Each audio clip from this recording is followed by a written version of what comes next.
Hello. Hello साथियों, कैसे हैं आप सभी लोग। Welcome back to open study. आप सभी लोगों का एक बार फिर से स्वागत है आपके अपने प्यारे से परिवार ओपन स्टडी में। और देखेंगे आज की इस क्लास में हम लोग कितने प्यारे प्यारे से क्वेश्चन से डिस्कस करने वाले हैं। सभी को सबसे पहले गुड इवनिंग। और आज जितने भी स्टूडेंट्स ने टेस्ट दिया है इसका रिजल्ट कल शाम 5 बजे आप लोगों को मिल जाएगा यूट्यूब पर ही, ठीक है। और जो जो विनर्स होंगे उनका जो भी लोगों की लिस्ट होगी 100 लोगों की, वो मैं आप लोगों को कल शाम 5 बजे डिस्क्लोज कर दूंगा। फिलहाल आज की जो क्लास है इसमें जैसे कि मैंने आप लोगों को बोला था कि हर रोज आप लोगों को एक मॉक टेस्ट मिलेगा, एक पेपर मिलेगा जो कि बिल्कुल आप लोगों के एग्जाम से मैच करेगा कि एज इट इज जैसा एग्जाम आप लोगों का पूछा जाता है उसी तरह के क्वेश्चंस आप लोगों के यहाँ पर डिस्कस होते हैं, ठीक है। तो सभी लोग सबसे पहले तो सेशन को लाइक करोगे जिससे आप लोगों की प्रेजेंट लग जाती है। और अगर आप लोग बाद में भी देखते हो, रिकॉर्डेड देखते हो, तो भी आप लोग प्रेजेंट लगा दिया करो, ठीक है। प्रेजेंट लगाना चाहिए, इससे थोड़ा सा मोटिवेशन अपन को भी मिलता है। भाई देखो मेहनत करते हैं, ठीक है। आप लोगों को अगर प्यार जो दिखता है उसी के बलबूते फिर हमें काम करने का जो है थोड़ा सा अंदर से आता है कि हाँ भाई सही जा रहा है, सब कुछ अच्छा जा रहा है, ठीक है। तो ये काम जरूर किया करो, मेहनत का फल होता है। बाकी चीजें मैं आप लोगों को बता दूं, अपने हर एक दोस्त को बता दो कि अगर किसी को भी इंग्लिश से रिलेटेड मैथ्स या रीजनिंग, चलो कोई कहीं से भी पढ़ रहा है, वेलकम है। इंग्लिश को खूब अच्छे से परखो। इंग्लिश की टेंशन अनिल जादव सर की है, आप मेरे पे ट्रस्ट करो, आपकी इंग्लिश मैं कंप्लीट कराऊंगा, टेंशन मतलब वो भी बहुत कम फीस में, ठीक है। अगर आप में से कोई भी ऐसा भाई बंधु है जो कंप्लीट बैच परचेस करना चाहता है, 21 फरवरी को बैच स्टार्ट हुआ था, आप अभी भी इसमें जो है एनरोल कर सकते हैं। मात्र 600 रुपए का बैच है लाइफ टाइम वैलिडिटी के साथ, ठीक है। तो ये वाला बैच अगर आप लोग ज्वाइन करना चाहते हैं तो कर सकते हैं, जिसमें ग्रामर, वोकैब और कॉम्प्रिहेंशन तीनों कवर कराए जा रहे हैं। कहां से मिलेगा? ओपन स्टडी एप्लीकेशन डाउनलोड करो और अभी भी आपके पास टाइम है, रात 10 बजे तक आराम से अभी भी टेस्ट दे सकते हैं। अगर आप लोग उस टेस्ट में 100 लोगों की लिस्ट में आते हैं तो आप लोगों को मात्र 1 रुपए में पूरा का पूरा कंप्लीट कॉम्बो बैच दिया जाएगा, जिसमें मैथ्स भी होगा, रीजनिंग भी होगा और आप लोगों का इंग्लिश भी होगा। और जो टॉप करेगा, फर्स्ट नंबर पे जो रैंक आएगी जिस व्यक्ति की, उसको 1100 रुपए कैश प्राइस मिलेगा कल शाम 5 बजे, ठीक है। हर क्लास की पीडीएफ आप लोगों को ओपन स्टडी टेलीग्राम चैनल पर मिलती है। इंग्लिश बाय अनिल जादौन, ये भी आप लोग ज्वाइन कर लीजिएगा। दोनों में से जो ज्वाइन करना चाहो कर सकते हो। हर तरह की इंफॉर्मेशन आपको टेलीग्राम पर ही मिलती है। इंक्वायरी नंबर्स ये हैं हमारे, जिन पे आप लोग किसी भी तरह का बैच से रिलेटेड कुछ भी इंक्वायरी करना चाहते हैं। बाकी जो लोग नए हैं, फर्स्ट टाइम मुझे देख रहे हैं, वो लोग चैनल को सब्सक्राइब जरूर करें ताकि आगे आने वाली क्लासेस भी आप लोगों को मिलती रहे, ठीक है। तो चलो आज की क्लास को फिर से उसी फुर्ती के साथ, उसी जोश के साथ जल्दी से आगे बढ़ाएंगे। लेकिन उससे पहले मैं चाहूंगा कि हर एक व्यक्ति मात्र 10 से 15 सेकंड का टाइम ले ले और इस सेशन को जल्दी से अपने अपने दोस्तों में बांटते, अपने अपने ग्रुप और स्टेटस जो भी आप लोगों का होता है वो फॉर्मेलिटी कंप्लीट कर लिया करो ताकि मुझे बीच में ना बोलना पड़े, ठीक है। और लाइक, शेयर, सब्सक्राइब ये सब अपने आप कर लो, बीच में मुझे ना बोलना पड़े, क्योंकि ये सब आप खुद से ही कर लेते हो यार। इसके लिए अगर टीचर को बोलना पड़े तो फिर सही नहीं रहता। और स्पेशली देखो, मैं नहीं बोलता, मैं चाहता हूं कि आप अपने आप ही मेरी भावनाओं को समझ जाएं, ठीक है। डिजर्व भी जो लोग होते हैं, डिजर्व करते हैं, उनको चीज़ें मिलनी चाहिए। चलो शुरुआत करते हैं फुल फुर्ती के साथ, अच्छे से। और आप लोगों को हर क्वेश्चन के लिए थोड़ा सा टाइमर भी दिया जाता है, ठीक है, जिससे आप लोगों को थोड़ा टाइम का भी अंदाजा रहे। बताओ, मात्र 10 से 15 सेकंड में एक ईडियम जो लिख रखा है इसका आंसर आप लोगों को बताना है, ठीक है। और मुझे 4 ऑप्शन होंगे हर क्वेश्चन के लिए, फटाफट फटाफट बताते चलो। हर एक क्वेश्चन आप लोगों का 2018, अब इसके बाद में एक और पेपर कराने के बाद मैं आप लोगों को 19 के क्वेश्चंस कराऊंगा, ठीक है। जल्दी से आप लोग खूब अपना टाइम लो और उसके हिसाब से जवाब दे दो मुझे। मैक्सिमम 30 सेकंड्स का ही टाइम लेना है सभी को, ठीक है। बहुत बढ़िया। चलो देखो भाई, यहां पर एक ईडियम लिखा हुआ है मेरे भाई साहब, सभी लोग ध्यान से सुनिएगा, ठीक है। यहां पर एक ईडियम लिखा हुआ है जिसका नाम है क्या? Actions speak louder than words. ये एक तरीके से एक ईडियम भी है और एक तरीके से यूं कहे कि 4 लोग आपको बोल भी जाते हैं या फिर आप भी किसी को बोल सकते हैं। एक तरीके से ये एक थॉट भी हो सकता है, एक प्रोवर्ब भी हो सकती है, कहावत भी हो सकती है कि भाई साहब जो हमारे एक्शंस होते हैं, जो हमारे कर्म होते हैं ना, वो हमारी जुबान से ज्यादा बोलते हैं। ये सच्चाई है। अगर आप कुछ भी अच्छा बोलना चाहते हैं, कुछ भी बोलना चाहते हैं, आप उसको मुंह से ना बोल के एक्शन से भी बोल सकते हैं। जैसे मान लो घर में बीवी अगर गुस्सा हो गई तो वो अगर जोर से ऐसे बर्तन पटक रही है तो समझ जाओ वो उसके एक्शंस ही हैं, वो मुंह से नहीं बोलेगी ये गुस्सा है। लेकिन अगर जोर से बर्तन पटक दिए तो समझ लो क्या हो गया भाई, वो गुस्सा है। तो actions speak louder than words. तो यहां पर इसका मतलब क्या होना चाहिए आपके हिसाब से? टेक अप अ टास्क या फिर डू समथिंग विदाउट प्लानिंग, हाँ, what you do is more important than what you say. आप जो भी करते हो ज्यादा इंपॉर्टेंट होता है जो कहते हो उससे। जैसे मैंने कहा कि मैं धरती आसमान एक कर दूंगा, मैं इस बार सीजीएल फाड़ के आऊंगा, इस बार धज्जियां उधेड़ देंगे, इस बार खोपड़ी में छेद कर देंगे, इस बार जय हो, वो वाली बात करोगे ना, उससे कई ज्यादा गुना अच्छा होता है कि आप तसल्ली पूर्वक मुंह बंद करके शांति पूर्वक एक अच्छे से कोने में, साफ सुथरे से कोने में जहां पर शांति हो, चुपचाप किताबों के साथ में मस्ती करो, आराम से पढ़ाई करो, थोड़ा स्ट्रेस फ्री अगर रहना चाहते हैं म्यूजिक सुनो, फिर से काम में लग जाओ, चाय कॉफी पी लो, फिर से पढ़ाई में लग जाओ। इसको हम लोग बोलते हैं एक्शंस। और हो हल्ला, जय हो, जय माता दी, हम ये कर देंगे, हम वो कर देंगे, कुछ नहीं होने वाला। सब वापस आ जाओगे, पेपर दे के आओगे, 100 200 500 रुपए किराए में और खर्च कर आओगे, ठीक है, कोई फायदा उसका नहीं मिलेगा। इसीलिए एक्शंस पे ज्यादा बिलीव रखो, हमेशा जो आप करते हो उस पे ज्यादा भरोसा रखा करो, ठीक है। तो what you do is more important, जो आप करते हो ना, जो एक्शन करते हो वो ज्यादा इंपॉर्टेंट होता है, ये इस ईडियम का मीनिंग है। तो इसका करेक्ट आंसर आप लोगों के हिसाब से क्या हो जाना चाहिए भाई? बी ऑप्शन इसका करेक्ट आंसर हो जाएगा। बात समझ में आ गई सभी को? चलो आगे चलते हैं, एक और सेंटेंस देख लो भाई, एक और क्वेश्चन है, और इसके लिए भी आपके पास टाइमर है, वही 30 सेकंड का टाइम आपको यहां पर मिलेगा। बताओ, एक्टिव फॉर्म बताना है, मतलब यहां पर जो स्टेटमेंट लिखा है इसको एक्टिव वॉइस में चेंज करना है। ये पैसिव वॉइस और एक्टिव वॉइस का क्वेश्चन है, जरा आराम से देख करके बताओ कि इसका करेक्ट आंसर क्या होगा, जल्दी से बताओ।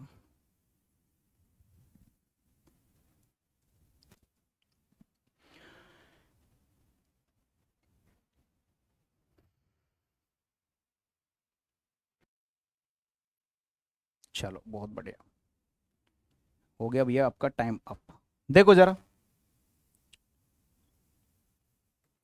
यहां पर एक सेंटेंस लिखा हुआ है, the crop was adversely affected by the इनएडिक्वेट rainfall. मतलब बारिश हुई है, मतलब बहुत कम बारिश हुई है, लेकिन इनएडिक्वेट का मतलब है कि सफिशिएंट नहीं हुई है, मतलब अपर्याप्त हुई है। हालांकि लेकिन उसके बावजूद भी जो हमारी क्रॉप है, जो फसल है, इसको पूरी तरह से उसने क्या कर दिया है, अफेक्ट कर दिया, मतलब कि प्रभावित कर दिया है। तो किस चीज को प्रभावित किया गया है? क्रॉप को, ठीक है। तो क्रॉप को प्रभावित किया है रेनफॉल से। तो ये आपका ऑब्जेक्ट है, ये आपका सब्जेक्ट है। अगर एक्टिव वॉइस में चेंज करना है, जैसे हम लोग वॉइस चेंज करते हैं तो भाई सब्जेक्ट को ऑब्जेक्ट, ऑब्जेक्ट को सब्जेक्ट तो बनाना पड़ता है। तो इतना समझ लो कि रेनफॉल जो है, ये पूरा स्टेटमेंट बाय के बाद में जो ऑब्जेक्ट लिखा हुआ है, बाय के बाद में द इनएडिक्वेट रेनफॉल, ये आएगा आपका स्टार्टिंग में। एडवर्सली नहीं आएगा, इनएडिक्वेट इनएडिक्वेट इनएडिक्वेट, रेनफॉल रेनफॉल, इनएडिक्वेट क्रॉप की बात नहीं हो रही, तो मतलब बी और सी में से कोई एक आंसर होगा। अब बात करते हैं कि यहां पर सेकंड फॉर्म आनी चाहिए या फिर आईएनजी आना चाहिए। कभी भी जब सेंटेंस में आप वॉज वर प्लस आईएनजी लगाते हो, sorry was were plus third form लगाते हो, तो कब लगाते हैं? जब सेंटेंस में सेकंड फॉर्म होती है। जब अगर सेकंड फॉर्म वाले सेंटेंस का पैसिव वॉइस बनाओगे तो was were plus third form लगाते हैं। ऐसे ही अगर आप लोग वर्ब की फर्स्ट फॉर्म वाले सेंटेंस का पैसिव वॉइस बनाना चाहते हैं तो is are am plus verb की थर्ड फॉर्म लगाते हैं, ठीक है। वही सेम चीज आपको यहां पर करनी है, जिसमें थर्ड फॉर्म लगी हुई है या सेकंड फॉर्म लगी हुई है, सॉरी सेकंड फॉर्म लगी हुई है, वही आपका करेक्ट आंसर होगा, ठीक है। वॉज वर प्लस आईएनजी वाले का passive voice was were plus being plus third form ऐसे करके बनता है। तो ऑप्शन नंबर बी भी हट गया, मतलब बी हट गया, ए हट गया, डी हट गया, बचा आपका ऑप्शन नंबर सी। तो यही इसका करेक्ट जवाब हो जाएगा। उम्मीद है कि आपको ये वाला भी बहुत अच्छे से समझ में आ रहा होगा, ठीक है। क्लियर कट बातें समझ में आ रही हैं तो आगे बढ़ जाते हैं। नेक्स्ट एक और देख लो, select the antonym of the given word pardon. यहां पर एक शब्द लिखा हुआ है पार्डन, उम्मीद है कि आप लोगों को पार्डन वर्ड अच्छे से आता होगा, ठीक है। अब देखो इसमें कुछ लोगों की चाल भी होती है यार, देखो हमारे चैनल पर ना तो कुछ गड़बड़ चल रहा है, हमारे चैनल पे कुछ गड़बड़ चल रहा है। लोगों ना, कुछ लोग कहते हैं कि हमारी सर लाइव क्लास नहीं दिखती। मुझे ऐसा लग रहा है कि क्लास लाइव चल रही होती है लेकिन लाइव दिखती नहीं है। अब देखो हमें इतनी टेक्निकल नॉलेज तो नहीं है, क्योंकि मुझे अभी आप लोगों के कमेंट्स भी नहीं दिख रहे हैं। क्लास तो लाइव है, शाम के 7 बज रहे हैं, लेकिन उसके बावजूद भी स्टूडेंट्स के कमेंट्स नहीं आ रहे हैं मेरे पास, और बहुत कम लोग मुझे देख रहे हैं। कुछ तो गड़बड़ है, कोई बात नहीं, देखते हैं। अभी क्लास बीच में तो नहीं रोक सकते, तो क्लास कंप्लीट होने के बाद देखेंगे, ठीक है। चलो आप लोग भी मुझे कमेंट करके बताना जरा, आप लोगों के कमेंट्स मुझे दिखाई नहीं दे रहे, ठीक है। एक बार चेक करके बता देना, वॉइस वॉइस तो सब दिख रही है लेकिन आप कमेंट्स नहीं दिख रहे। चलो देखो, पार्डन एक शब्द होता है जिसको आप नाउन की तरह यूज करोगे मेरे भाई। कैसे यूज करोगे? नाउन की तरह, जिसका मतलब होता है क्या, जिसका मतलब होता है माफी, या फिर आप बोल सकते हैं क्षमा, माफी या क्षमा। ठीक है, हालांकि वर्ब की तरह भी यूज कर सकते हैं, इसका मतलब माफ करना भी होता है। देखो, मर्सी का मतलब होता है दया। आपको बताना क्या है इसका ऑपोजिट मीनिंग, तो यहां पर अगर किसी को दंडित करते हो, यानी कि किसी को दंड देना होता है, ठीक है, उसको बोलते हैं क्या, पनिश। और दंड देना पनिशमेंट होता है। ठीक है, तो यहाँ पर पनिश करना हो गया। ग्रेस आप लोगों का दया हो गया। ठीक है, यहाँ पर काइंडनेस भी आपकी दया हो गया। ठीक है, और यहाँ पर आप इसको वर्ब की तरह भी यूज करते हो ना, तो भी इसका मतलब होता है माफ करना। या तो किसी को माफ कर दो भाई, या फिर किसी को पनिश कर दो, या किसी को माफ कर दो या किसी को पनिश कर दो। तो आपको ऑप्शन तो पता चल गया, इसका करेक्ट आंसर क्या हो जाएगा बी। अगर आप लोगों को लाइव भी नहीं दिख रही हो कोई बात नहीं, आप लोग रिकॉर्डेड देख लेना। ठीक है, मुझे कुछ गड़बड़ लग रहा है यहाँ से।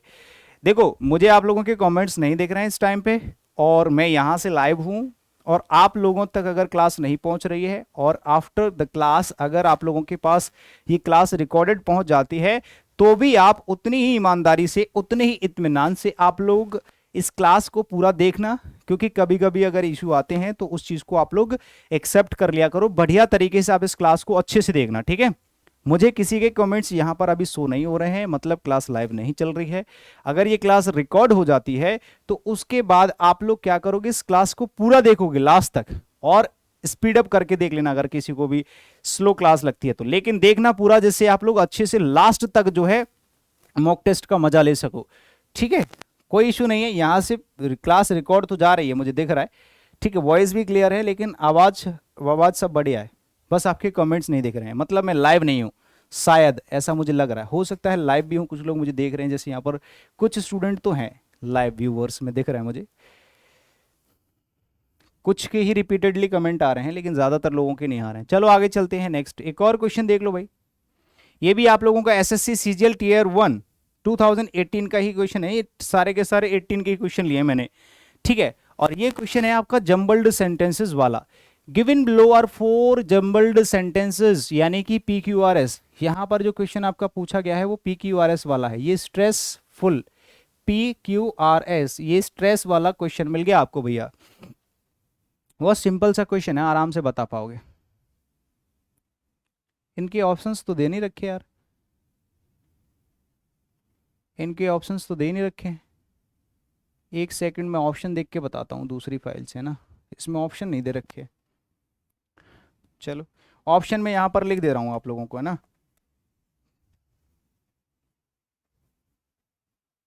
ऑप्शन में लिख दे रहा हूँ।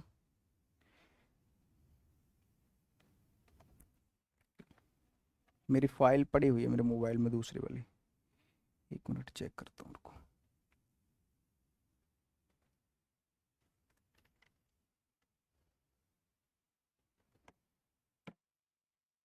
ऑप्शन लिख देता हूँ। ऑप्शन नंबर ए है आपका DACB।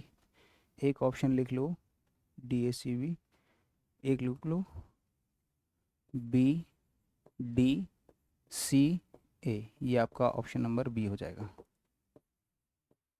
ठीक है, BDCA, BDCA। एक लिख लो CADB, CADB। एक और ऑप्शन लिख लो BADC, BADC। चलो, 4 ऑप्शन हो गए आपके पास। अब आप आराम से जवाब दे दो, इसको थोड़ा सा साइड में रख देते हैं। ठीक है, ये आपके पास सिंपल सी चीज़ है। आपको ये तो पता चल ही गया होगा कि इसमें से ऑप्शन नंबर कौन सा सही होगा। देखो, मैंने आपको बताया था कि जब भी हम लोग जंबल्ड सेंटेंसेस सॉल्व करते हैं तो वहां पर पहला काम है कि ऑप्शन चेक कर लो। D स्टार्टिंग में है, B स्टार्टिंग में है, C स्टार्टिंग में है, और B स्टार्टिंग में, मतलब A स्टार्टिंग में नहीं है, तो ऑप्शन नंबर A जो है ये आएगा नहीं। और वैसे भी एंड से तो सेंटेंस शुरू नहीं होता, ये आपको पता ही है। And 844 million don't have access to clean water, तो ये किसी न किसी दूसरे सेंटेंस का ही पार्ट है। अब देखो, पहला काम होता है इंट्रोडक्टरी पार्ट चूज करना, उसके बाद पेयर बनाना होता है। सबसे पहले यहां पर देखो इंट्रोडक्टरी पार्ट क्या है, अराउंड 4 मिलियन पीपल, लगभग 4 मिलियन, मतलब 40 लाख लोग ऐसे हैं in the world live in, जो कि रहते हैं in physically water scarce areas. Physically मतलब वहां पर पानी है ही नहीं है बिल्कुल भी, है ना। इतने लोग हैं, कितने, 4 मिलियन लोग। और एंड 844 मिलियन, लगभग 900 मिलियन, ठीक है, 9 करोड़ शायद, या नहीं होंगे पता नहीं, ये अंदाजा लगाना। 900 मिलियन मतलब 10 का मल्टीप्लाई करो, लाख, ठीक है, 9,000 लाख, पता नहीं कितना हो गया, ठीक है। तो इतने सारे लोगों के पास क्लीन वाटर नहीं है, मतलब उनके पास पानी तो है लेकिन क्लीन वाटर नहीं है, उन तक पहुंच ही नहीं पा रहा है। तो आपको ये तो पता चल गया कि शुरुआत होगी सेंटेंस की बी से, और बी के बाद आएगा ए। शुरुआत बी से होनी चाहिए और बी के बाद आना चाहिए ए, तो बी से ए। देखो ये आपका परफेक्ट आंसर हो जाएगा यहां पर, क्योंकि देखो शुरुआत होनी चाहिए बी से, दो ही सेंटेंस है, एक तो लास्ट वाला है और एक ये वाला है, ठीक है। लेकिन प्रॉब्लम ये है कि इसमें बी के बाद डी आ रहा है, इसके बाद में इसमें बी के बाद ए आ रहा है, तो ऑप्शन नंबर ये जो आपका डी है यही इसका करेक्ट जवाब हो जाएगा, यही इसका करेक्ट आंसर हो जाएगा, ठीक है। तो आंसर हो गया आपका ऑप्शन नंबर डी, ठीक है, ये करेक्ट आंसर हो गया। चलो इसी तरह से आगे वाले क्वेश्चन को भी देख लेते हैं। नेक्स्ट क्वेश्चन, अगला क्वेश्चन फिर से एक और है, सिंपल सा क्वेश्चन है, प्यारा सा, आप लोग इसका भी जवाब दीजिएगा, मात्र 20 सेकंड लगने चाहिए क्योंकि सिंपल सा क्वेश्चन है। आपको बस यहाँ पर क्या बताना है, select the word which means the same as the group of words, मतलब वन वर्ड सब्सटीट्यूशन वाला क्वेश्चन पूछा जा रहा है आपसे, वन वर्ड वाला क्वेश्चन पूछा जा रहा है, तो इसका जवाब दे सकते हो आप लोग, बताइए। अ पर्सन हु ड्रॉज और प्रोड्यूसेस मैप्स, बताना। ये बहुत प्यारा सा क्वेश्चन है, बस सभी लोगों को जवाब देना है क्योंकि इसमें सारे के सारे जो वर्ड्स मैंने आपको यहाँ पर कराए ना, देखो ये चारों के चारों वर्ड्स जो है ना आप लोगों के इंपॉर्टेंट हैं और ये ऐसे मोस्ट फ्रिक्वेंट वर्ड हैं, ठीक है, ये वन वर्ड्स में पूछे गए हैं और इनको एक लिस्ट बना के कहीं पर लिख लेना नोटबुक में, ठीक है। सभी लोग सेशन को लाइक जरूर करते रहें, जो जो बीच में जुड़ रहे हैं, जिन्होंने अभी तक सेशन को लाइक नहीं किया है सेशन को लाइक भी करें। भाई साहब मुझे आप लोग देख पा रहे होंगे शायद, लेकिन मैं अभी आपको नहीं देख पा रहा हूं। आप लोग सेशन को लाइक करोगे, सेशन को शेयर भी करोगे और चैनल पर जो लोग नए हैं वो सब्सक्राइब करोगे, ताकि आप लोगों की इंग्लिश की सारी क्लासेज यहीं से मिलती रहें, कहीं पर भी आपको जाने की जरूरत नहीं पड़ेगी। अभी बहुत सारी क्लासेस भी आने वाली हैं, बहुत सारी चीजें भी आने वाली हैं, आपको टेंशन मत लो, ठीक है, सब कुछ मिलेगा एक ही प्लेटफॉर्म पे। देखो एक ऐसा व्यक्ति जो मैप्स बनाता है उसको हम लोग बोलते हैं कार्टोग्राफर। क्या बोलते हैं मेरे भाई, कार्टोग्राफर। इसको लिख लेना, मैप बनाने वाला जो व्यक्ति होता है, ठीक है, उसको हम लोग क्या बोलते हैं, कार्टोग्राफर। इसको हिंदी में क्या बोलते हैं, मैप को क्या बोलते हैं, चित्र, मानचित्र, मानचित्र बनाने वाला, मानचित्र कलाकार, ऐसे लिख लो एक शब्द में, मानचित्र बनाने वाला व्यक्ति। एक होता है कोरियोग्राफर, ये होता है डांस, नृत्यकार, नृत्य सिखाने वाला, नृत्य कलाकार लिख लो, जो नृत्य सिखाता है कि ऐसे करो ऐसे करो, कोरियोग्राफर, सॉरी, है ना। कोरियोग्राफर होता है, कार्टोग्राफर आपको पता चल गया। कैलीग्राफर कौन होता है, ये होता है सुलेखक, जो अच्छी राइटिंग होती है जिसकी, सुलेखक, एक ऐसा व्यक्ति जिसकी राइटिंग अच्छी होती है, अच्छे से वो सुलेख कर पाता है, अच्छे से लिख पाता है, उसको हम लोग बोलते हैं क्या, उसको बोलते हैं कैलीग्राफर। और एक होता है लेक्सिकोग्राफर, एक ऐसा व्यक्ति जो डिक्शनरी बनाता है, ठीक है, शब्दकोश निर्माण करता, ठीक है, ऐसे लिख सकते हैं, शब्दकोश बनाने वाला, वन हु राइट्स और क्रिएट्स डिक्शनरीज कॉल्ड लेक्सिकोग्राफर, बनाने वाला। जो डिक्शनरी बनाने वाला व्यक्ति होता है उसको हम लेक्सिकोग्राफर बोलते हैं। तो उम्मीद है आप लोगों को इसका आंसर तो पता चल ही गया होगा। करेक्ट क्या हो जाएगा इसका correct answer, option number B answer हो जाएगा भैया आपका, ऑप्शन नंबर बी करेक्ट जवाब हो जाएगा इसका। बात समझ में आ गई सभी को, किसी को कोई तकलीफ तो नहीं है भाई। चलो आगे चलते हैं, एक और क्वेश्चन नेक्स्ट। इसके लिए भी आपके पास थोड़ा सा समय है, आराम से अपना take your time and answer the question fast. Select the word which means the same as the group of words, same ऐसा ही क्वेश्चन है आपका ये भी, वन वर्ड्स, बताइएगा।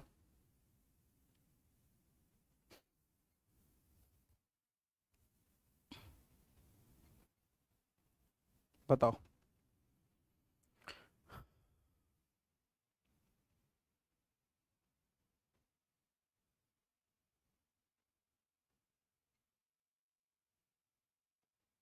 बहुत बढ़िया। चलो देखो, आप लोगों ने ये वर्ड पहले भी कई बार सुना होगा, बैरल वर्ड सुना होगा। बैरल मतलब होता है जैसे घर में एक लकड़ी का बना हुआ ऐसा वो बैठा होता है, एक मतलब एक बर्तन सा होता है जिसमें हम लोग, वैसे जनरली आप लोगों ने शायद पुरानी फिल्मों में देखा हो, या फिर जो महाभारत वगैरह ये सब होते हैं, पुराने पुराने सीरियल्स होते हैं, उसमें क्या होता है, लिकर विकर रखने के लिए या कुछ भी पानी वानी भरने के लिए लकड़ी का एक डमरू सा होता है, ठीक है, उसको बैरल बोलते हैं, जिसमें हम लोग दारू वारू रखते हैं, जैसे कि वो एक मूवी है ना, उसकी क्या नाम है, पायरेट्स ऑफ कैरिबियन, उसमें वो ऐसी दिखाता है, तो उसको बोलते हैं बैरल। बैरल का मतलब होता है एक ऐसा बर्तन होता है लकड़ी का बना हुआ, इसको वैसे लकड़ी का पीपा बोलते हैं हिंदी में, तो अगर आप लोग लिखोगे तो लकड़ी का पीपा बोल सकते हो, लकड़ी का पीपा। पीपा का मतलब होता है एक लकड़ी का खाली, अंदर से खोखला जो बर्तन होता है, उसको अंदर से खाली करके एक बर्तन बना लेते हैं जिसमें कुछ चीज रखते हैं। जैसे लिखा हुआ है the cylindrical container bulging out in the middle, है ना, traditionally made of wooden. Traditionally मतलब पर्टिकुलर एक ट्रेडिशन से रिलेटेड होता है। ट्रेडिशन जानते हो ना, पर्टिकुलर एक प्रजाति होती है, एक जैसे कि वो आदिवासियों की यहाँ ज़्यादातर मिलता है, या फिर उस तरह के लोग होते हैं। वुडन स्टेप्स, जो कि वुडन स्टेप से बना होता है फॉर कीपिंग ऑयल, या उसमें ऑयल भर लो या बियर भर लो, दारू वारू भर लो उसके लिए, ठीक है, ये होता है। घी वी भी भर लेते हैं जिनके यहाँ इतना होता है। बुस्ट का मतलब होता है, देखो बुश एक वर्ड होता है, BUSH, बुश का मतलब होता है झाड़ी एज अ नाउन, ठीक है, ये तो नाउन की तरह यूज किया जाएगा। अगर बुज्ड कर देते हो तो ये आपका एडजेक्टिव की तरह यूज किया जाता है, पास्ट पार्टिसिपल की तरह, जिसका मतलब होता है कंफ्यूज्ड, कंप्लीटली कंफ्यूज्ड, आश्चर्यचकित, ठीक है। और बेल और बिन, ये तो आपके कॉमन वर्ड हैं। बिन आप लोगों को जानते हो, डस्टबिन वगैरह ये सब। आगे चलो नेक्स्ट, इसका आंसर आप लोगों को यहाँ पर टिक कर लेना है, बैरल होता है, आंसर हो जाएगा ऑप्शन नंबर सी। नेक्स्ट, फिर से आपके पास 30 सेकेंड्स का टाइम होगा। Check the question and answer the question, check the problem, फटाफट से, टेक योर टाइम, जल्दी से अपना समय लो उतना ही, ठीक है, और बता दो कि इसमें कहां पर आप लोगों को चीजें नजर आ रही। बहुत सिंपल सा क्वेश्चन है, इसमें 30 सेकंड से ज्यादा टाइम नहीं लगना चाहिए, क्योंकि ये चीज मैं पढ़ा चुका हूं, सबसे बढ़िया बात तो ये है, और कईयों बार बता चुका हूं कंडीशनल सेंटेंसेस के बारे में, ठीक है, कंडीशनल सेंटेंसेस के बारे में। देखो जरा, अगर किसी सेंटेंस में आपको दो क्लॉज मिलते हैं और वो कंडीशनल क्लॉज है, स्पेशली कंडीशनल सेंटेंस, उसमें दो क्लॉज मिलेंगे ही। एक तो कंडीशनल क्लॉज होता है, एक रिजल्टेड क्लॉज होता है। जिसमें कंडीशन लगती है उसमें कोई ना कोई कंडीशनल वर्ड होगा, और जिसमें रिजल्ट आता है उसमें कुछ नहीं होगा, कॉमा के बाद में लिखा होगा। तो अगर वो सेंटेंस प्रेजेंट में है, कंडीशनल सेंटेंस यानी कि कंडीशनल क्लॉज, जिसका मैंने आपको पहले भी बताया कि एक होता है इफ वाला क्लॉज और एक होता है कॉमा के बाद वाला जिसमें रिजल्ट आता है। कंप्लीट प्रोसेस मैं जिस दिन कंडीशनल सेंटेंस पढ़ाऊंगा, बहुत ही जल्द मैं आप लोगों के लिए टेंस का एक कंप्लीट चैप्टर की वीडियो लेकर के आ रहा हूँ, 8 से 9 घंटे की, ठीक है, तो आप वो वाला वीडियो जरूर देखिएगा, है ना। इफ, यहां पर आप देखोगे, इफ क्लॉज में वर्ब की फर्स्ट फॉर्म लगाते हैं, और कॉमा के बाद वाले क्लॉज में हम लोग लगाते हैं विल प्लस वर्ब की फर्स्ट फॉर्म, ठीक है। इस तरह से सेंटेंस का स्ट्रक्चर होता है। अगर ये आपका स्ट्रक्चर है तब तो सेंटेंस गलत है, और अगर कहीं पर भी गड़बड़ है तो सेंटेंस गलत हो जाएगा। अच्छा, इसको भी अगर आप पास्ट में बनाना चाहो तो वर्ब की जगह फर्स्ट फॉर्म की जगह सेकंड फॉर्म कर दो, और विल की जगह वुड कर दो, ऐसे भी बना सकते हो, ठीक है, वुड प्लस वर्ब की फर्स्ट फॉर्म ऐसे भी बन जाता है, ठीक है। हाँ, तो जरा देखो, यहां पर आप हैव लगा हुआ दिख रहा है आपको, ये वर्ब की फर्स्ट फॉर्म होगी। यहां पर परचेजेस की जगह पर क्या हो जाएगा, परचेज की जगह, ये तो वर्ब की फर्स्ट फॉर्म है, इसमें विल लगा दो, बस इतना करना है। तो कौन से वाले से रिप्लेस करोगे, I will purchase, option number D से। ये सेंटेंस इंप्रूवमेंट वाला क्वेश्चन है, ऑप्शन नंबर डी आपका करेक्ट आंसर हो जाएगा। सेंटेंस इंप्रूवमेंट वाला क्वेश्चन है भैया, इसका जवाब हो जाएगा क्या, इसका जवाब हो जाएगा आपका option number D, perfectly clear है सभी को, आई होप कि क्लियर होगा। चलो, कम्युनिकेट तो नहीं हो पा रहा है आज, कम्युनिकेशन हमारा पता नहीं कैसे क्या गड़बड़ हो गया है आप लोगों का, ठीक है, कोई दिक्कत नहीं, hope for the best and we will meet again. अगला क्वेश्चन है, 30 सेकंड्स का टाइम लो, एक ईडियम है छोटा सा, आराम से बता दोगे। पुल समवन्स लेग, किसी की टांग खींचने का मतलब क्या होता है। आप किसी का मजाक बनाए जा रहे हो, मजाक बनाए जा रहे हो, ज्यादा टाइम तो नहीं लेना है। देखो, किसी की टांग खींचने का मतलब क्या होता है, पुल समवन्स लेग, मतलब आप उसकी मजाक बनाए जा रहे हो, उसकी मजाक उड़ाए जा रहे हो। सेशन को लाइक और शेयर जरूर करें भाई साहब, ठीक है। हाँ, तो यहां पर लिखा हुआ है जोक विद समवन, इसका मतलब क्या हो जाता है, जोक विद समवन मतलब जब हम किसी के साथ जोक करते हैं, किसी के साथ बहुत ही अच्छे से, कुछ ज्यादा ही अच्छे तरीके से क्या करते हैं, जोक करते हैं, मतलब अपनी खुशी के लिए हम किसी के ऊपर कुछ भी बोलते जाते हैं, उसको बोलते हैं जोक विद समवन, मतलब पुल समवन, पुल समवन्स लेग। ठीक है, किसी की टांग खींचना, ये ईडियम है, याद रखना, टांग खींचना, यहां पर लिख लो टांग खींचना। पता चल गया। चलो आगे चलते हैं, एक और, इसका आंसर हो जाएगा ऑप्शन नंबर बी।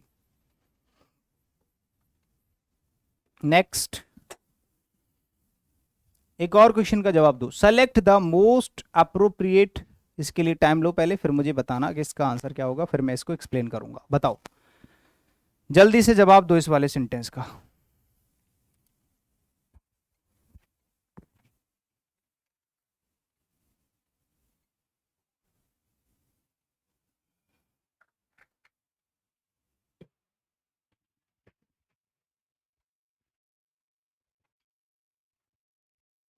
देखो, फिल इन द ब्लैंक्स वाला क्वेश्चन है, प्यार से समझ में आ जाएगा एक ही बार में, जरा देखिएगा। A number of Indian goods face a dash competition from Chinese goods in terms of prices and looks. A number of Indian goods face a dash dash competition. बहुत सारी ऐसी चीजें हैं अपने भारत देश में जो क्या कर रही हैं, चाइनीज चीजों से डैश कंपटीशन कर रही हैं। किस तरह का कंपटीशन? एक तरीके से मतलब होता है ना कट्टर वाला जो कंपटीशन होता है कि यार कुछ भी हो जाए, इंडिया की चीजें चाइना की चीजों से कम नहीं पड़नी चाहिए। ओबियसली कम नहीं पड़ती हैं, लेकिन फिर भी प्राइस में भी, प्राइस की मामले में जो होता है ना, चाइना आगे निकल गया कि वो कम प्राइस में बहुत अच्छी चीज दे देता है। अच्छी तो नहीं बोलेंगे, लेकिन दे देता है, एटलीस्ट लोगों का भला हो रहा है। तो वही चीज उसी उसी चीज में कॉम्पीट करना एक टास्क हो जाता है किसी भी कंट्री के लिए, इसीलिए वो चाइना सबसे आगे है। ठीक है, वो कम अफोर्डेबल प्राइस में इतना सब कुछ दे देता है कि एक दूसरी कंपनी या दूसरा देश जो होता है सोचता रह जाता है कि यार ऐसे कैसे हो सकता है। आज 500 रुपये में, 1000 रुपये में आपको मोबाइल फ़ोन मिल जाता है सिर्फ और सिर्फ चाइना की वजह से। वरना मोबाइल फ़ोन्स वगैरह इस तरह के गैजेट्स यूज़ कर पाना बहुत मुश्किल सा टास्क हो जाएगा। आज हर एक व्यक्ति के पास फ़ोन है, इसका एक ही रीज़न है, वो है चाइना। बहुत सारी चीज़ें हैं जो हम लोग अफोर्ड नहीं कर पाते, लेकिन चाइना की चीज़ें कर लेते हैं। लेकिन हम लोग उनका जो है, अब वो हमारा दुश्मन है, इसलिए हम लोग उनका कंपटीशन भी कर रहे हैं कि हम सारी की सारी चीज़ों को इंडिया में ही बनाए, तो सस्ती बनाए, अच्छे से बनाए, कम फीस में, कम पैसों में, कम चीज़ों में। तो यहाँ पर हम लोग फायर्स का मतलब, जो फायर्स लिखा हुआ ना, इसका मतलब होता है कट्टर। क्या मतलब होता है भाई? फायर्स का मतलब होता है कट्टर।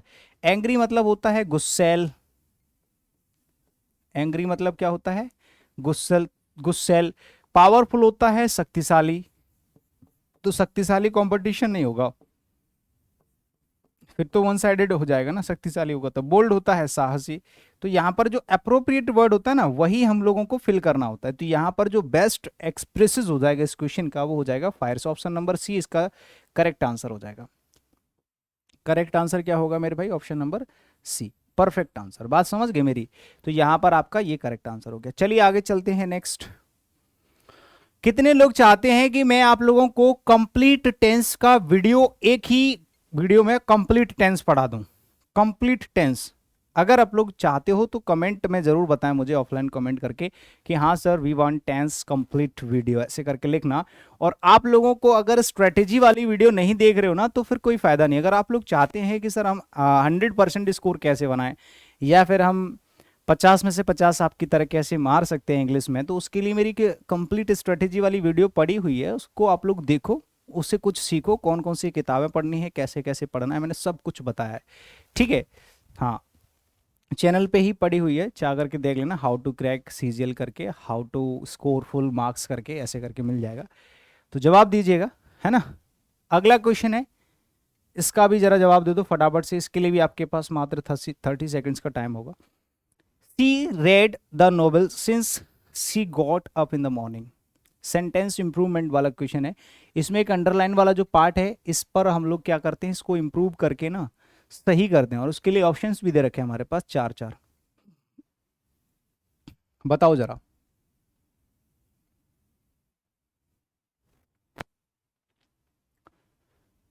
चलो बहुत बढ़िया, 30 सेकंड्स तो आप लोगों के लगभग कंप्लीट होने वाले हैं। आप लोगों को दिख रहा होगा कि यहाँ पर क्या लिखा हुआ है, सिंस के बाद में टाइम, जब से वो जगी है, मॉर्निंग में। अगर ये मॉर्निंग नहीं होता तो इसका स्ट्रक्चर कुछ और भी हो सकता था। इस तरह के सेंटेंसेस हमारे परफेक्ट में भी बनते हैं और परफेक्ट कॉन्टिन्यूस में भी बनते हैं। अभी फिलहाल मैं आपको सिर्फ इतना ही बताऊंगा कि she got up in the morning, जब से वो सुबह जगी है तब से वो नोवेल पढ़ रही है, और ये वर्ब की सेकंड फॉर्म है या फर्स्ट फॉर्म जो भी है उसने, अब सेंटेंस के ऑप्शन ही उसने सारे के सारे प्रेजेंट में रखे हैं, तो हमारे पास कोई ऑप्शन नहीं है कि इसको किसी और वाले पार्ट में चेंज कर सके।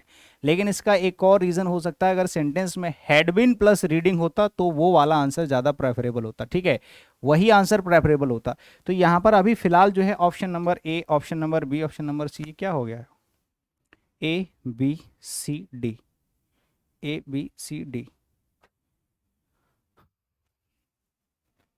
ए बी सी डी, इसको डी मान लो अभी फिलहाल, ठीक है, इसको आंसर डी मान लो, इसको आंसर डी मान लो, ठीक है। या फिर अगर आप इसको ए मानोगे, ये फाइल ना टाइप करते टाइम कुछ गड़बड़ हो जाता है, मैं एक बार चेक कर लेता हूँ कौन सा ऑप्शन है ये। हम्म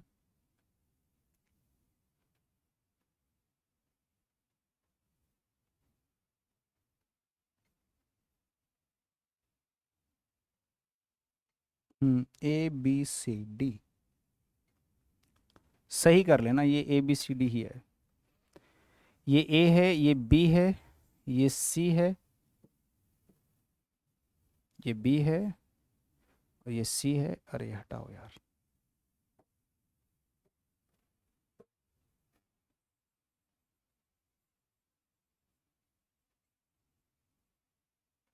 देखो बी सी और डी, ये ऑप्शन गलत हो गए, ठीक है। चलो, ये आपका ऑप्शन नंबर कौन सा सही हो जाएगा, ऑप्शन नंबर बी इसका करेक्ट जवाब हो जाएगा, करेक्ट आंसर हो जाएगा, ठीक है। चलो आगे बढ़ जाते हैं फटाफट से नेक्स्ट।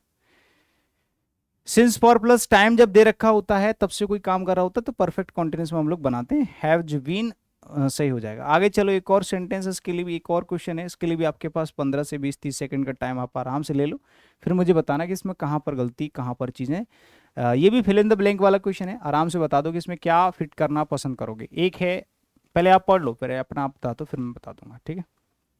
बताओ, क्वेश्चन नंबर 11, फटाफट फटाफट जवाब देते चलो, अपना भी थोड़ा सा दिमाग लगाया करो जिससे कि चीज़ें अच्छे से समझ में आ जाए आप लोगों को। सिंपल है, देखो, many items made of Ivory, Ivory जानते हो, मैंने कल भी बताया था, हाथी के दांत होते हैं, उनसे बनी हुई बहुत सारी ऐसी चीजें हैं जिनको क्या कर लिया गया है, वर डैश फ्रॉम अ डीलर, एक डीलर से डैश कर लिया गया है। तो डीलर से आप उनको क्या करोगे, जैसे मान लो कस्टम्स वालों ने एक दुकान पर, एक डीलर पर छापा मार दिया, अब वहां पर आइवरी से बने हुए बहुत सारे ऐसे आइटम्स हैं जिनको क्या कर लिया है, डैश कर लिया। अब डैश में क्या करोगे, अप्रिसिएटेड, क्या उनकी तारीफ करोगे, है उनकी प्रशंसा की गई। बताओ, एप्रिसिएटेड का मतलब होता है प्रशंसा करना, है ना। अच्छा, एक होता है कन्फिस्टेड, कन्फिस्केटेड, कन्फिस्केटेड का मतलब होता है जब्त करना, क्या करना भाई, जब्त कर लेना। अच्छा, एक होता है अनेक्स्ड, अनेक्स्ड का मतलब होता है बलपूर्वक किसी पर अधिकार करना, किसी जगह पर, किसी चीज पर बलपूर्वक अधिकार करना, बलपूर्वक अधिकार करना, अधिकार करना, ये इसका मीनिंग हो जाता है, ठीक है। और एक होता है हाईजैक, तो आप जानते हैं हाईजैक कर लेना किसी को भी, ठीक है, जब्त कर लेना होता है लेकिन अपने अंडर कर लेना होता है ना, कब्जा कर लेना लिख लो, हाईजैक कर लेना, कब्जा करना, अपने अंडर ले लेना, ये होता है हाईजैक। तो अब बताओ कि यहां पर जब आप किसी भी चीज पर छापा मार के उस चीज को अपने कब्जे में लेते हैं तो उसको कॉन्फिस्केटेड बोलते हैं, स्पेशली ये कस्टम्स वाले ही यूज करते हैं। तो इसका जो करेक्ट आंसर हो जाना चाहिए वो आपका ऑप्शन नंबर बी हो जाना चाहिए। क्या हो जाएगा भैया, ऑप्शन नंबर बी आपका करेक्ट जवाब हो जाएगा इस वाले क्वेश्चन का, क्वेश्चन नंबर 11 का। होप सो कि आपको अच्छे से सब कुछ क्लियरली समझ में आ रहा हो, ठीक है। चलो आगे चलते हैं, नेक्स्ट एक और क्वेश्चन का जवाब दो, इसके लिए भी आपके पास 30 सेकंड्स का टाइम मिल जाएगा। चलो, एक और क्वेश्चन बनाओ फटाफट से, इसमें बताओ क्या आपके हिसाब से क्या एरर है, ये एरर वाला क्वेश्चन है। ऊपर तो डायरेक्शन लिखा होता है, नीचे क्वेश्चन लिखा होता है, नीचे उसके ऑप्शन लिखे होते हैं। देखो ये कह रहा है, in the sentence identify the segment which contains the grammatical error, she lost a big order from a non showroom in case of her on carelessness. Simple सा क्वेश्चन है। अगर किसी को भी कंप्लीट बैच अगर परचेस करना हो तो ओपन स्टडी एप्लीकेशन डाउनलोड करके वहां से complete English batch by Anil Jadavan purchase कर सकते हैं मात्र 600 रुपए में, ठीक है। हाँ, जिसको फाउंडेशन क्लासेस लेनी हो, अभी तो जैसे प्रैक्टिस क्लास है, अगर किसी को बेसिक से सब कुछ सीखना है तो उसमें फाउंडेशन क्लास चल रही है, रेगुलर 2 क्लास चलती है हमारी। देखो जरा, यहां पर आप लोगों को दिख रहा होगा सी लॉस्ट अ बिग ऑर्डर, एक तरीके से उसका एक बहुत बड़ा ऑर्डर जो है वो चला गया, खो गया, ठीक है। एक होता है ना कि कभी कभी दुकानदार से गड़बड़ हो जाती है, कभी कभी एक कस्टमर से भी गड़बड़ हो जाती है, तो उन्होंने एक बहुत बड़ा ऑर्डर जो है वो खो दिया। किसने? अननोन शोरूम, एक जानकार वाले शोरूम में। इन केस ऑफ, किसकी वजह से? In case of her own carelessness. अगर उसकी, देखो इन केस वर्ड जो यूज किया जाता है, इन केस ऑफ जो वर्ड यूज किया जाता है ये कंडीशन के लिए यूज किया जाता है, इन केस ऑफ। तो इन केस ऑफ का तो यहां पर कोई सेंस नहीं है। जब उसने अपने एक ऑर्डर को खो दिया है तो ऑब्वियसली काम खत्म हो चुका है। अगर काम खत्म हो चुका है तो वो के कारण के सेंस में यहां पर आप लोगों को कंप्लीट जो आपको अप्रोप्रिएट कंजंक्शन लगाना है वो लगाना है बिकॉज ऑफ। बिकॉज ऑफ का मतलब होता है के कारण, अपनी लापरवाही के कारण, अपनी लापरवाही के कारण उसने क्या कर दिया, एक बहुत बड़ा ऑर्डर लॉस्ट कर दिया। तो यहां पर जो गलती है आपके पहले वाले पार्ट में हो जाएगी, ए वाले पार्ट में। इन केस ऑफ की जगह पर हम लोग यूज करेंगे बिकॉज ऑफ, क्योंकि बिकॉज ऑफ का मीनिंग होता है के कारण, बिकॉज का मतलब होता है क्योंकि, ठीक है। बिकॉज ये आप लोगों का इसका मतलब होता है क्योंकि, और बिकॉज ऑफ का मतलब होता है, ये आपकी प्रेपोजिशन होती है, ठीक है। बिकॉज ऑफ का मतलब होता है के कारण, और ये जो बिकॉज ऑफ होता है ये तो होती है आपकी प्रेपोजिशन की तरह यूज होता है, और ये आपका कंजंक्शन होता है, ठीक है। इनके पार्ट्स ऑफ स्पीच का भी नाम याद रखना।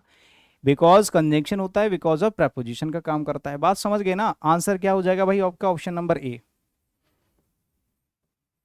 ऑप्शन नंबर ए इसका करेक्ट आंसर हो जाएगा। आगे चलो नेक्स्ट, एक और क्वेश्चन है।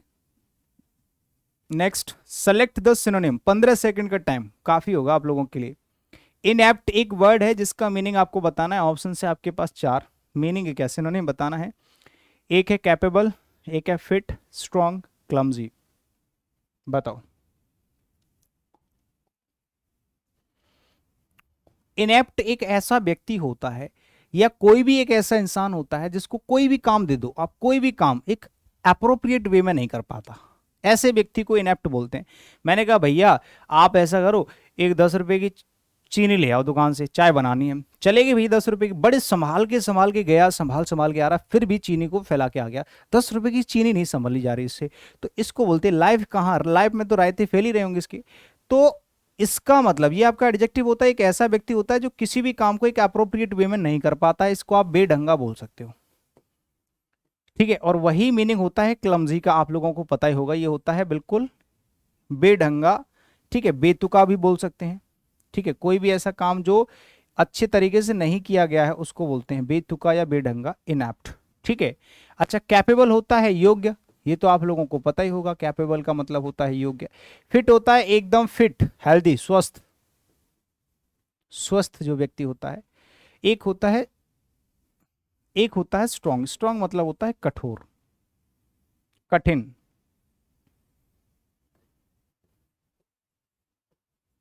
कठोर या कठिन या टफ कुछ भी बोल सकते हैं। तो आंसर भी आप लोगों को पता चल गया, आंसर क्या हो जाएगा इसका? ऑप्शन नंबर डी, ठीक है भाई। चलो आगे चलते हैं, एक और क्वेश्चन देख लो नेक्स्ट। इसके लिए भी आपके पास 30 सेकंड्स का टाइम होगा। Next, select the wrongly spelt word. Exchange है, एक्सरसाइज है, एक्साइट है, सॉरी एग्जिट है, और एक एक्सक्लेम है। बताओ कौन सा ऐसा वर्ड है जो आप लोगों को लग रहा है कि ये गलत हो सकता है, वो भी सही से, मतलब स्पेलिंग इसकी गलत हो सकती है।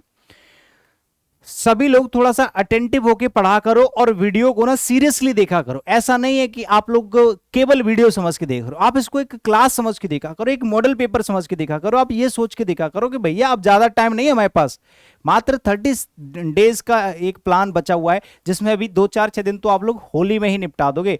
ऐसे इतने सीरियस नहीं हो कि आप होली वाले दिन भी और ना मानो और घर से ना निकलो और अपने दोस्तों के साथ ना काले मूले करा के आओ, ठीक है? तो इतने अच्छे नहीं हो आप लोग। तो कम से कम 2-3 दिन तो आप बेगा, चाहे कितना भी बड़ा सीरियस एग्जाम हो, उससे आप पर कोई फर्क नहीं पड़ने वाला, क्योंकि आप नहीं मानने वाले, आप उन लोगों में से हो। तो हमें भी पता है कि तुम होली पे नहीं कुछ भी मानोगे, नहीं पढ़ोगे, ठीक है? तो 2-3 दिन तो ऑब्वियसली उसमें जाने ही जाने हैं, ठीक है? अगर कोई ज्यादा पढ़ाकू है, पढ़ भी लेता है, तो भी उसके पास बहुत ज्यादा समय नहीं है। 25-30 दिन में क्या कर लोगे यार, क्या कर लोगे? तो इस टाइम पे it's time to work hard, बहुत ज्यादा मेहनत करने की जरूरत, मल्टीपल कर दो यार। अगर आपके पास टाइम कम है तो चीजों को मल्टीपल कर लिया करो, टाइम को, एफर्ट्स को, ठीक है? मेहनत, सब कुछ डबल, सब कुछ डबल होना चाहिए। समझ गए ना मेरी बातों को? चलो आगे चलते हैं नेक्स्ट। इसका जो जवाब है वो क्या है वो चेक कर लेते हैं। देखो यहां पर रॉन्गली वर्ड, देखो एक्सचेंज की स्पेलिंग सही है, कोई इशू नहीं है। एक्सरसाइज की स्पेलिंग सही है, एक्सक्लेम की भी सही है। एग्जिट की तो गलत है, साफ साफ दिख रहा होगा। यही इसका आंसर हो जाएगा, आंसर हो जाएगा सी। आंसर क्या हो जाएगा भाई? सी, क्योंकि एग्जिट में सिर्फ EXIT होता है। अच्छा एक्सचेंज तो आपको पता है, एक्सरसाइज जानते ही हो, एक्सरसाइज करना, ठीक है? एक्सरसाइज अभ्यास लिख लो। और एक होता है एक्सक्लेम, होता है किसी पर चिल्लाना, ठीक है? चिल्लाना, चिल्लाकर किसी से बात करना, ये होता है एक्सक्लेम करना। चलो आगे चलते हैं नेक्स्ट। आपको बताना है synonym of the given word. यहां पर एक वर्ड लिखा हुआ है इनआर्टिकुलेट। इनआर्टिकुलेट वर्ड का आपको सिनोनिम बताना है मेरे भैया। कौन कौन बता पा रहा है जरा चेक कर लो जल्दी। एक वर्ड है ऑप्शन में आपके, फ्लुएंट है, इनएविटेबल है, एक एलोक्वेंट है, आप लोगों को दिख रहा होगा, एलोक्वेंट, एक है इनकोहेरेंट। बताओ। बहुत बढ़िया, चलो देखिए जरा, एक शब्द यहां पर जो लिखा हुआ है इनआर्टिकुलेट, इसका मीनिंग क्या होना चाहिए आपके हिसाब से? सबसे पहले तो इन वर्ड्स की मीनिंग समझ लेते हैं। देखो एक शब्द है फ्लुएंट, फ्लुएंट का मतलब होता है धारा प्रवाह, धारा प्रवाह, मतलब कोई चीज एकदम सीधी निकल जाती है, शाय। कोई थ्रू आउट इंग्लिश बोलता है एकदम फ्लुएंसी के साथ में, तो उसको बोलते हैं यार इसकी इंग्लिश एकदम फ्लुएंट है। एक होता है एलोक्वेंट, एलोक्वेंट का मतलब होता है एक अच्छा वक्ता, जो अच्छे से बोलता है, मतलब उसको कोई भी टॉपिक दे दो वो उसमें बातें बना बना के आपको इंप्रेस कर दोगे, कर देगा, उसको बोलते हैं सुवक्ता, एक अच्छे से बोल लेने वाला व्यक्ति, ठीक है? एक होता है इनकोहेरेंट, इनकोहेरेंट का मतलब होता है अस्पष्ट, अस्पष्ट, अस्पष्ट, अनक्लियर, अनक्लियर। और एक होता है इनएविटेबल, इसका मतलब होता है इंपॉर्टेंट, या फिर आप बोल सकते हैं अनिवार्य। जब कोई कार्य होता है अनिवार्य, उसको ही बोलते हैं इनएविटेबल, ठीक है मेरे भाई? अच्छा अब हम मेन वर्ड का मीनिंग समझेंगे। इनआर्टिकुलेट का मीनिंग, इसका जो मीनिंग होता है, इसका मीनिंग होता है फुसफुसाना, जब किसी के कान में कुछ का कुछ बोल देते हैं। धीरे से बोलना, इसका मतलब होता है धीरे धीरे बोलना, ठीक है? धीरे से बोलना, ये इसका मीनिंग होता है, धीरे से बोलना। या फिर फुसफुसाना, कान में फुसफुसाना, ठीक है? फुसफुसाना ऐसा होता है ना, दो लोग आपस में बात कर रहे हो, ठीक है? रजाई में अंदर ऐसे करके खुसुर फुसुर कुछ भी, या आपके कान में कोई ऐसे करके चला गया, ठीक है? अब बात करके बोल के कुछ भी और आपको समझ में नहीं आई, तो उसको बोलते हैं कि यार कि ये कैसे बोल गया, कैसी बातें कर गया, ये इनकोहेरेंट, मतलब कोई भी चीज़ जो है आपको समझ में अच्छे से नहीं आई, तो उसको बोलते हैं इनकोहेरेंट, या फिर बोल सकते हैं इनआर्टिकुलेट। तो इसका सिनोनिम जो हो जाएगा भैया ऑप्शन नंबर डी हो जाएगा, और कोई तो मैच कर नहीं रहा है ना? तो करेक्ट आपका जो एज आंसर टिक होगा वो क्या होगा? Option number D. Option number D इसका परफेक्ट आंसर होगा। क्लियरली समझ में आ गया होगा? तो आगे बढ़ेंगे नेक्स्ट। एक और क्वेश्चन देख लो भाई, ये आपका फिर से एक और क्वेश्चन है जो कि आपका है PQRS वाला। PQRS वाला नहीं है, पैसिव वॉइस वाला। जरा चेक करना इसमें क्या गलती है। एक्टिव वॉइस से पैसिव वॉइस बनवा रहा है। Select the correct passive voice. Please show me my son's mathematics notebook. ये पिताजी आ गए हैं आपके काम में दखल देने। जैसे ही एक स्टूडेंट जो होता है जब कोई काम नहीं करता है, लापरवाही करता है, घर पे शिकायत जाती है, तो बोलते हैं उस टीचर से कि प्लीज मेरे बेटे की मैथमेटिक्स की नोटबुक दिखाओ जरा। और ऐसी सिचुएशन में जब किसी भी सेंटेंस में आप किसी से कोई डिमांड रखते हैं कोई भी, और उसमें आप लोगों का एक निवेदन होता है, एक रिक्वेस्ट होती है, तो इस तरह के सेंटेंसेस में हम किसी सामने वाले से अलाउंस मांगते हैं। जैसे मैंने कहा कि please sit, let me sit here, मतलब मुझे यहाँ पर बैठने दो।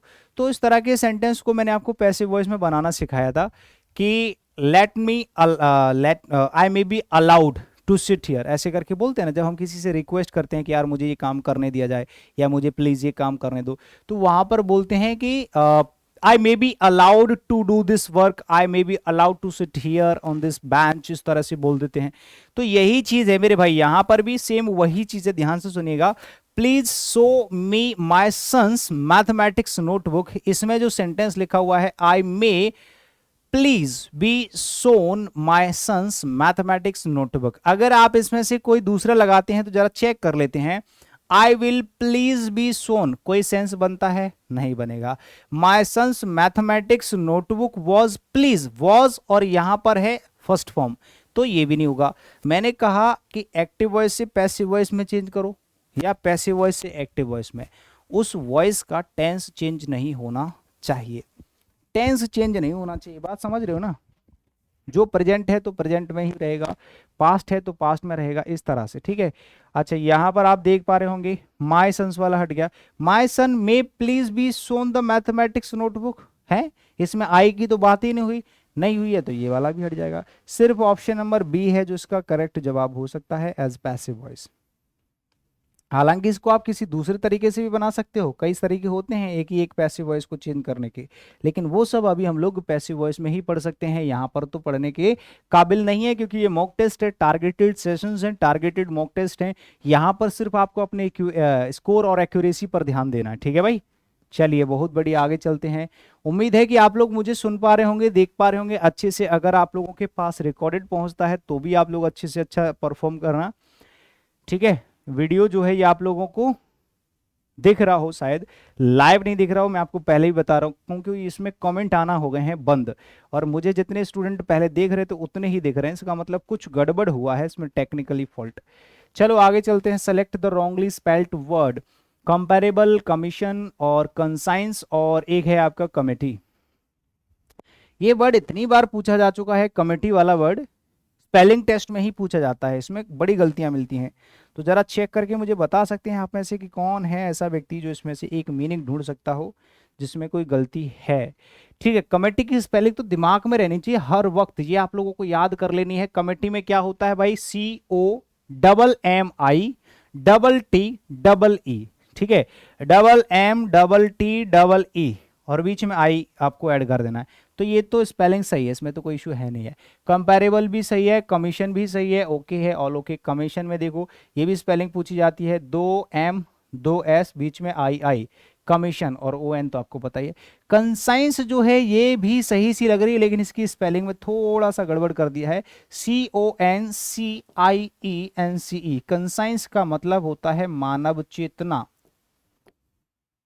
मानव चेतना, जो इंसान की चेतना होती है, ठीक है, चेतन शक्ति होती है जिससे वो थिंकिंग पावर बोलते हैं, कुछ सोचते हैं, उस चेतना को, मानव चेतना को कंसाइंस बोलते हैं, ठीक है। आप लोगों की जो थिंकिंग कैपेसिटी होती है, एबिलिटी होती है, थिंकिंग एबिलिटी, उसको कंसाइंस बोलते हैं। क्लियर है भाई?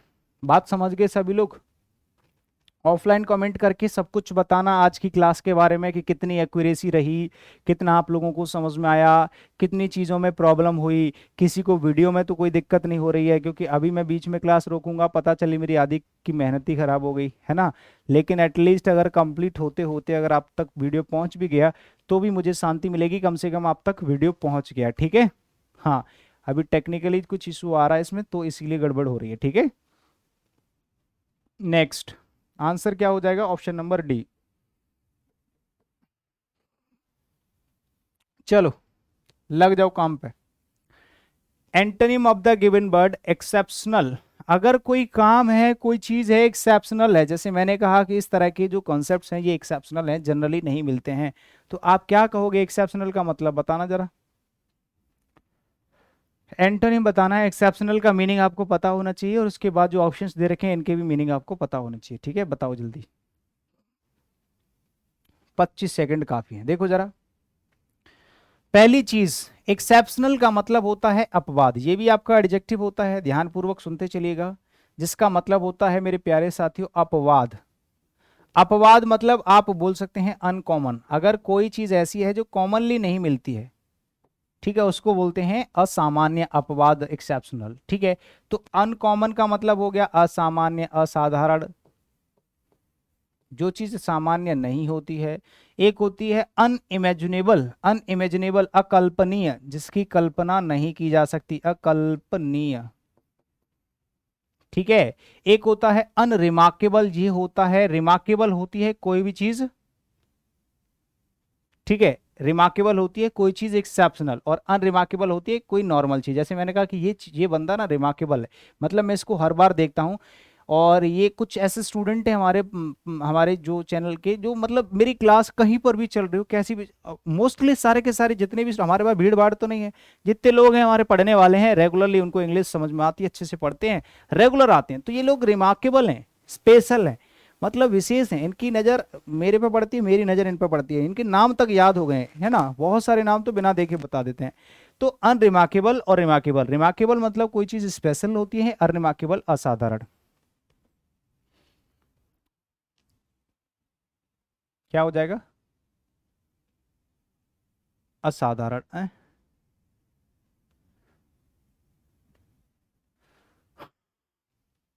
पहले इसको समझ लो। अनरिमार्केबल पहले देखो, रिमार्केबल होता है कोई भी ऐसी चीज जो चिन्हित होती है, और अनरिमार्केबल होता है असाधारण। सही है,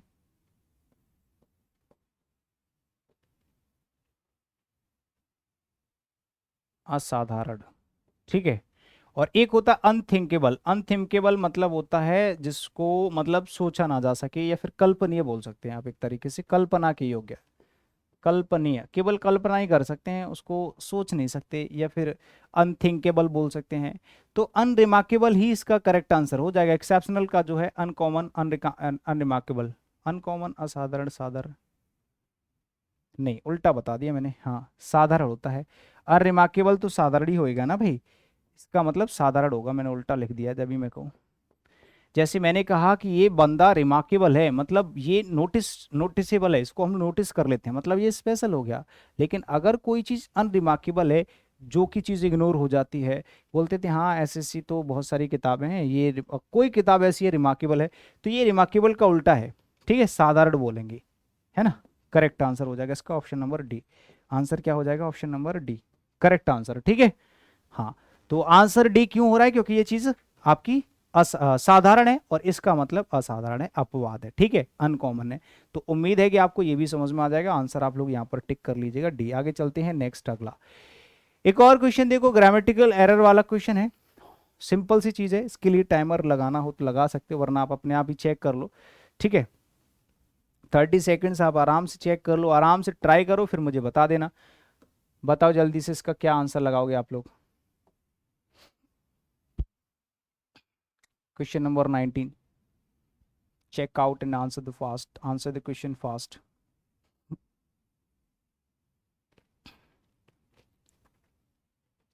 सिंपल सी चीज है इसमें, अगर दिमाग लगाओगे तो।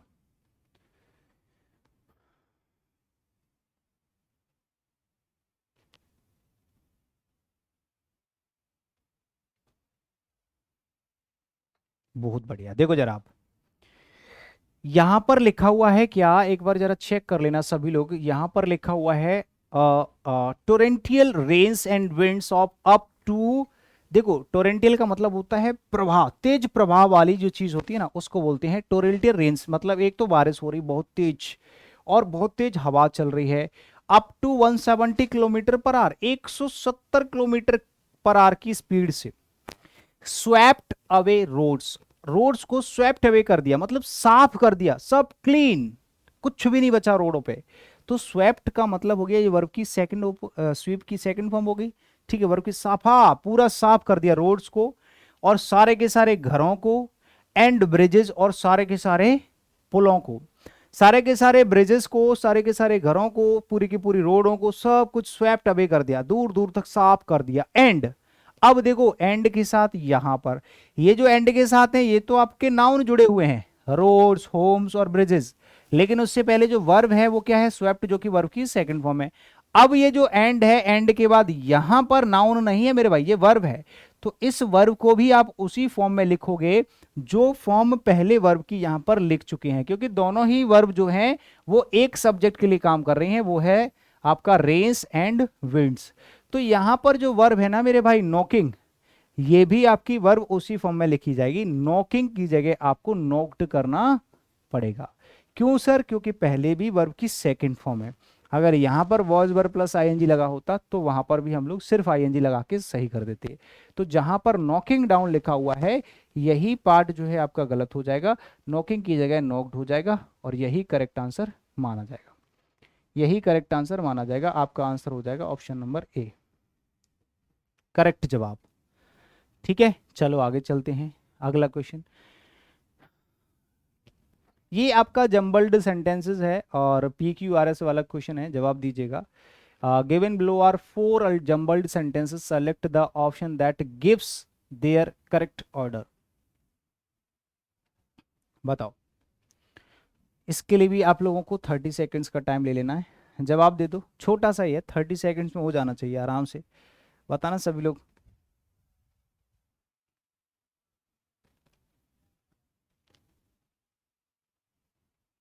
देखो टाइम तो मैं आपको दे ही रहा हूँ, हो सकता है क्लास लाइव चल रही हो, ठीक है, मेरे ही यहाँ पर कोई गड़बड़ हो रही हो, लेकिन फिर भी जो टाइम हमारा है बनता है वो तो हम देंगे ही। ठीक है, चलो देख लेते हैं। An estimated 70% of this plastic, अब देखो दिस प्लास्टिक की बात हो चुकी है, मतलब आपको पता है कि ऑप्शन नंबर ए किसी न किसी के बाद में आएगा, तो ऑप्शन नंबर ए तो जो है ये करेक्ट, इसका जो है पहले नंबर पर तो नहीं आएगा, इतना तो आपको पता चल गया। दिस प्लास्टिक जैसे ही कहीं पर आता है, दिस प्लास्टिक, इसका मतलब है कि दिस वाला किसी न किसी के बाद आना है। ठीक है भाई, अच्छा अब देखो पहले प्लास्टिक की बात हो चुकी होगी, this is a problem that stretches for beyond India 8 million tons of plastic. देखो प्लास्टिक की बात यहां पर हो चुकी है, प्लास्टिक की बात यहां पर हो चुकी है, मतलब आपका इंट्रोडक्टरी पार्ट तो हो गया, ये सी, सी पहले नंबर पर आएगा। ठीक है, और इसके बाद इसी प्लास्टिक की बात हो चुकी है, इसमें तो सी के बाद ए भी आएगा, मतलब पहले सी फिर ए। अब सी से सेंटेंस शुरू होना चाहिए, दो ही सेंटेंस हैं, दो ही मतलब पॉइंट हैं, तो ए और बी, बी और डी तो हट गए, ए और सी में से आंसर होगा, और सी के बाद में भी ए कहां पर है, सी के बाद में भी ए, देखो ऑप्शन नंबर ए में है, तो ये इसका करेक्ट जवाब हो जाएगा। आंसर हो गया आपका सी, ए, डी और फिर बी लास्ट में, ये बन गया आपका करेक्ट सीक्वेंस ऑफ पैराग्राफ। ठीक है भाई, बहुत अच्छे, चलो आगे चलते हैं नेक्स्ट, एक और क्वेश्चन देख लो भाई। ये जो क्वेश्चन है ना, ये है आपका स्ट्रेस, आपका बीपी हाई करने वाला, ये लास्ट क्वेश्चन है, लेकिन इसमें 5 क्वेश्चन है भाई। ठीक है, आराम से पढ़ना शुरू करो, देखते हैं क्लोज टेस्ट को आज आप कितने टाइम में सॉल्व करते हो, है ना, डिस्कशन के साथ में। ये तो क्लास है, तो क्लास में तो डिस्कशन भी चलता है, जरा शुरू से ही हम लोग जो है करते चलेंगे, आप बस मुझे जवाब देते चलो, एक बार थोड़ा सा टाइम ले लो, ठीक है, 10 मिनट का, 10 मिनट का नहीं, अब 20-25 सेकंड का टाइम ले लो, थोड़ा ओवरव्यू ले लो इसका, पढ़ लो इसको, आराम से जवाब दे देना इसका फिर, ठीक है, फिर मैं फटाफट फटाफट आंसर टिक करते चलूंगा।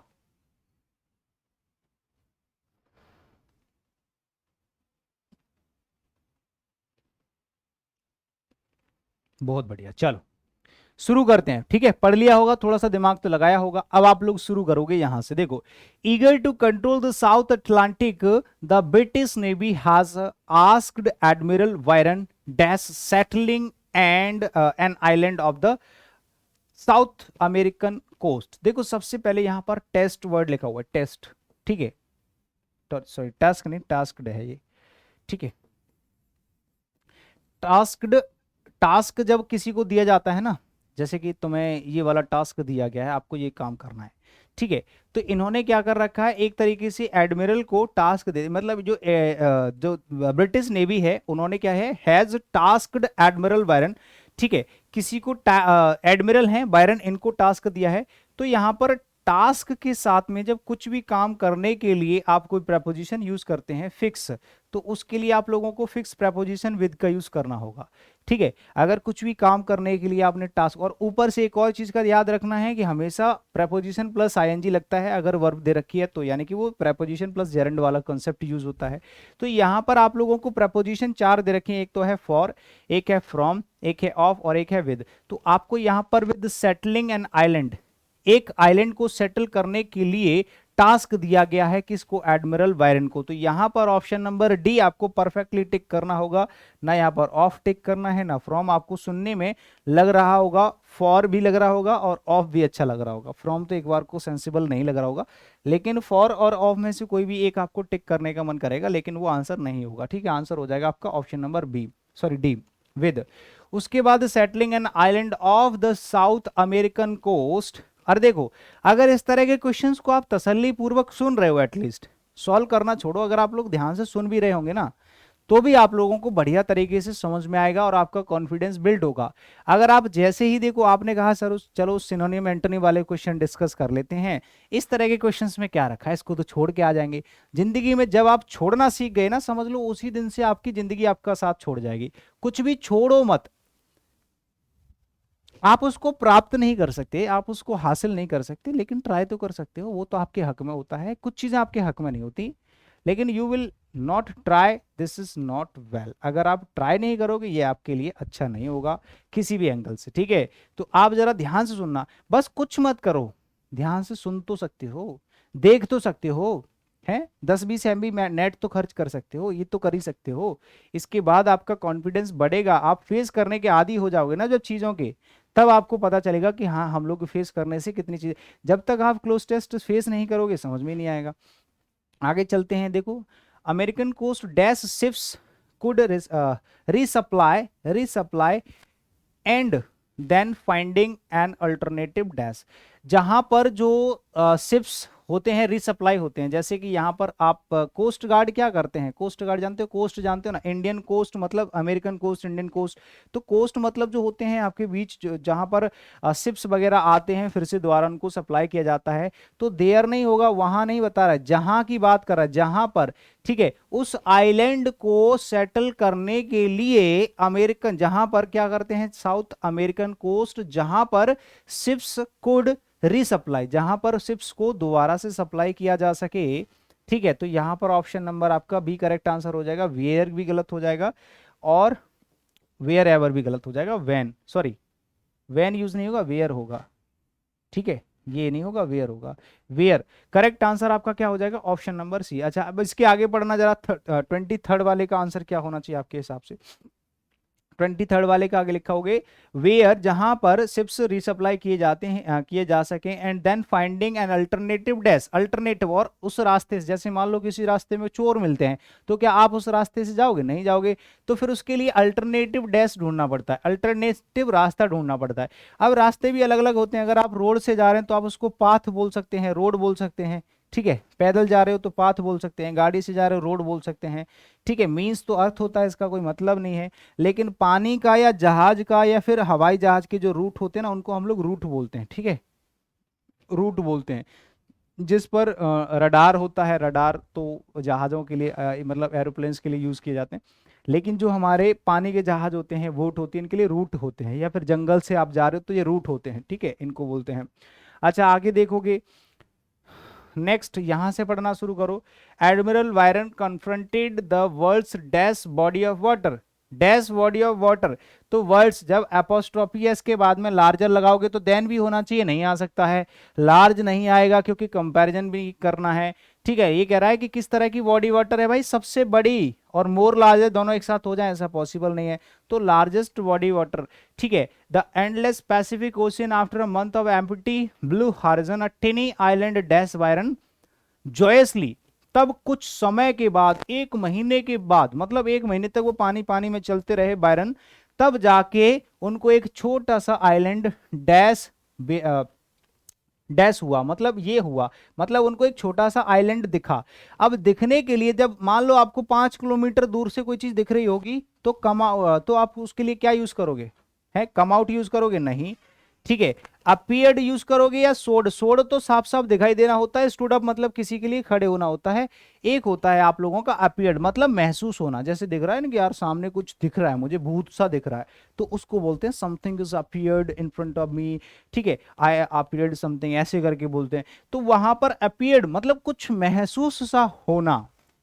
फिर उसके बाद में बायरन जॉयसली डिस्क्राइब, जब उसने खुशी से डिस्क्राइब किया कि यार चलो मान लो आप समुद्र में फंस गए, 2 महीने से समुद्र में पानी में जा रहे हो, तो वहां पर आप तरस जाते हो यार कब जाके कोई जमीन मिले हमें। ठीक है, तो इस तरह से आप लोगों को हम लोगों ने 20 क्वेश्चंस, आपने और मैंने मिलकर के 25 क्वेश्चंस को अच्छे से एक्सप्लेन कर दिया। आज आप लोगों की शक्ल दिखाई नहीं दे रही, आप लोग लाइव नहीं दिखाई दे रहे। ठीक है, तो जिसकी वजह से थोड़ा सा एनर्जी एकदम उबाल पे नहीं थी, लेकिन फिर भी हम लोगों ने बहुत अच्छे से कर दिखाया। और देखते हैं कि इसके आगे आप लोग मुझे कमेंट करके क्या बताते हो, क्योंकि अभी मैं आप लोगों के कमेंट्स नहीं देख पा रहा हूं। तो उम्मीद है कि आप लोग सारे के सारे कमेंट्स जो होंगे, जो भी आप लोग इसके बारे में बोलना चाहोगे, क्लास के बारे में, आप मुझे कमेंट करके बताओगे। और क्लास कैसी लगी? क्या आप लोगों ने ईमानदारी से उतना ही रंग दिखाया, उतना ही फुर्ती, उतना ही जोश दिखाया कि आपको सारी की सारी चीजें समझ में आई? और अगर आप लोगों की एक्यूरेसी आप लोग बता सकते हैं, जो भी आपकी एक्यूरेसी है अगर वो बता पाते हो तो वो भी जरूर बताइएगा। एक्यूरेसी जरूर बताया करो, ठीक है, कि कितने सही थे आपके, कितने गलत थे, क्योंकि हर क्वेश्चन में मैंने आपको टाइम दिया है एज अ लाइव क्लास। ठीक है, चलो, तो किसी न किसी प्रॉब्लम की वजह से लाइव आपको ना दिख रही हो। बाकी ये बैच की डिटेल है, नंबर दे रखा है, कॉल कर लेना, बहुत ज़्यादा कुछ नहीं है। पीडीएफ कहाँ मिलती है? उसके लिए आप लोगों को टेलीग्राम चैनल ज्वाइन करना होगा, ओपन स्टडी और इंग्लिश बाय अनिल जादव, जहाँ पर आपको हर तरह की इन्फॉर्मेशन भी मिलती है। अगर मान लो मुझे इंस्टेंटली कुछ भी भेजना है, कुछ भी भेजना है, पीडीएफ या कुछ भी, अगर कोई नोटिफिकेशन, कोई इन्फॉर्मेशन, तो मैं कहाँ भेजूंगा? टेलीग्राम पर ही भेजूंगा, वहाँ पर सारे के सारे स्टूडेंट मेरे से जुड़े होते हैं। तो ओपन स्टडी और इंग्लिश बाय अनिल जादव दोनों ज्वाइन करना चाहो कर सकते हैं। ठीक है, थैंक यू सो मच। और इसी क्वेश्चन देखो, ये भी पीडीएफ आप लोगों को मिल जाएगी क्लास के बाद, जिसमें मैंने आपके एक्सप्लेनेशन भी दे रखे हैं, आंसर्स भी दे रखे हैं। ठीक है, बढ़िया तरीके से। चलो, थैंक यू सो मच, जय हिंद, सभी को नमस्कार, bye bye and take care, शुक्रिया एंड लव यू ऑल।